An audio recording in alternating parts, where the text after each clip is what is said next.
As you can see, we are traveling on the road. Right now we are on Highway 115, and this will take us to Highway 50 through Gunnison and then up to Grand Junction.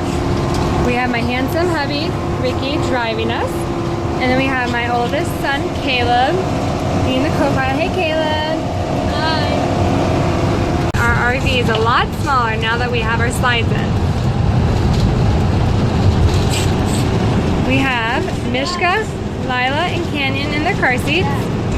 Then we have Allison back here who's writing in her journal. Allison, what has been your favorite thing that we did in Colorado? Rock climbing and ice skating. Oh yeah. And going to the zoo. That was fun too. We were so thankful that Nana came to town and treated our whole family to go ice skating and rock climbing. And Easter. And she was here for Easter. We had the best time with Nana.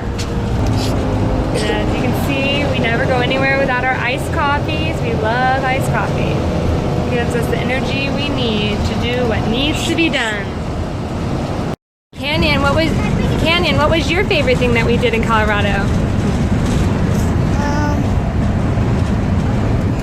Did we go ice skating? Did you go rock climbing? Yeah, did you play with Eva? You didn't? Okay. Did you have fun at the river? Yeah? That's good. Do you love being in the RV? Yeah. Right now we are currently on Highway 115 heading towards Salida, Colorado. We are going through the Royal Gorge. Our road is running us right along this amazing river. We have now been driving for about 2 hours, and so we are on to our next activity to keep the kids busy. Canyon is coloring in his book. Lila is writing in her journal. And Mishka is eating and talking to her chicken nugget. Hi, Lila. Hi. What was your favorite thing about Colorado? Play with Eva. Going ice skating, but going to rock climbing and going to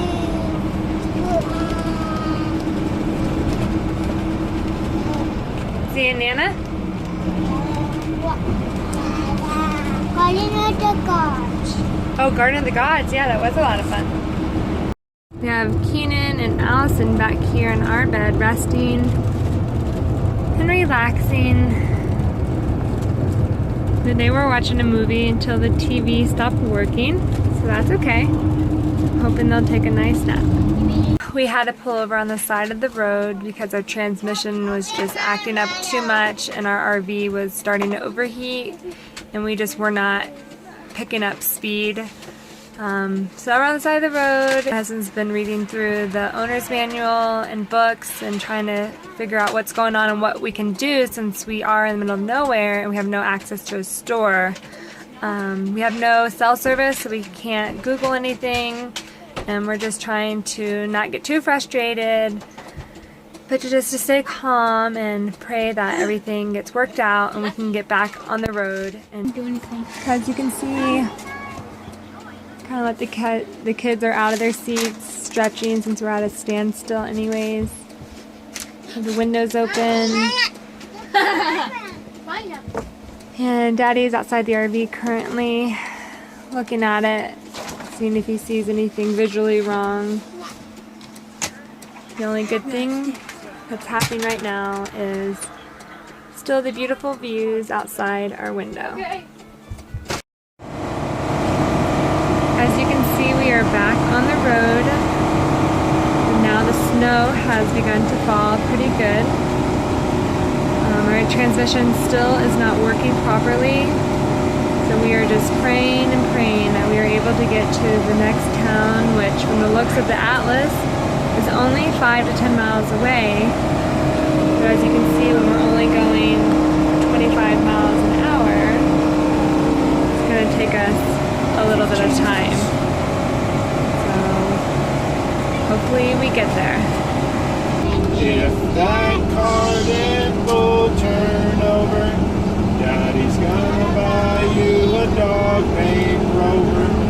If that dog named Rover won't bark, Daddy's gonna buy you a horse and cart. If that horse and cart fall down, you'll still be the sweetest little baby around. The last couple hours of our trip have been very exhausting and stressful as we've been dealing with RV issues. Our transmission has been having a lot of problems. But we just went through the cutest town called Gunnison, Colorado. And I had a Facebook friend reach out to me and say, if you're ever in Gunnison, make sure you go to our family's coffee shop called The Brush Fire. And I'm really glad we did, because it's exactly what we needed to kind of pick us up and give us the energy and all the caffeine we need to continue on to Grand Junction, Colorado. And once we are there, we are going to stay there until we get all the issues worked out of our RV. We want to make sure it's sound and properly working. Here we are just outside of Gunnison, Colorado. And we are absolutely blown away by the beautiful waters and mountains along this route as we continue to head to Grand Junction. We are very thankful that we have picked up speed and our RV seems to be behaving for the moment. We love seeing the fog over the mountains. We've been in the RV about 9 hours and we thought we were only going to be in it about 5 hours. So the kids have gotten anxious and restless, so we decided to come back to the bedroom just to read a little bit and relax for the remaining 40 miles. Today we've had some great teaching opportunities with our children. They've got to see that difficult things can happen even when we prepare and plan the perfect trip. Things can still go wrong and we have to be ready for it and just handle it in the best way possible, because we cannot control what happens, but we can control how we respond to them.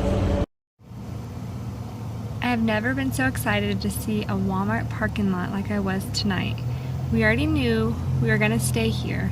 We didn't know where it was or when we were going to be there, but when we saw it, our hearts could not be happier. We let the kids crash wherever they could find floor space, because we were not going to even think about opening up the slides tonight. As you can see, we have Allison, Canyon, and Caleb on the floor. For now, we put Mishka down here on the floor. And over here we have Keenan laying down next to the table.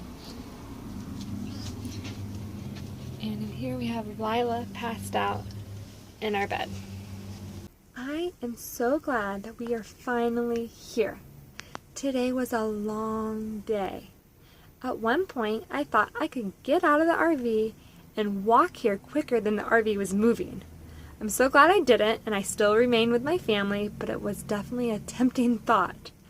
I can handle chaos and craziness pretty well. The crying, the noise, the activity in the RV does not bother me, but I know it bothers my husband when he's driving, because he's trying to concentrate, he's trying to get us here safely on the roads, he's not used to driving in snowy conditions.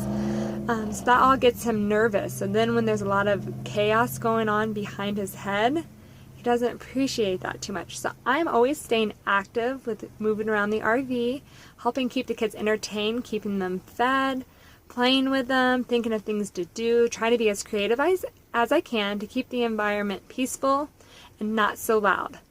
So now I am exhausted and I cannot wait to have a big glass of wine, maybe two. So I'm looking forward to getting in my bed, getting in my PJs, and just relaxing for a few hours. And then hopefully we'll get a good night's sleep tonight, because tomorrow's a big day. Tomorrow my husband turns 36. Old man. So we are going to go to a local park with another family who's in their RV. So I look forward to that. I hope we feel rested in the morning. I hope tomorrow is better than today. I mean, it has to be. Could it get any worse than it was today? I hope my husband feels loved tomorrow. We can't wait to celebrate him and shower him with love. And hopefully while we're doing all of that, our RV can get fixed at a shop.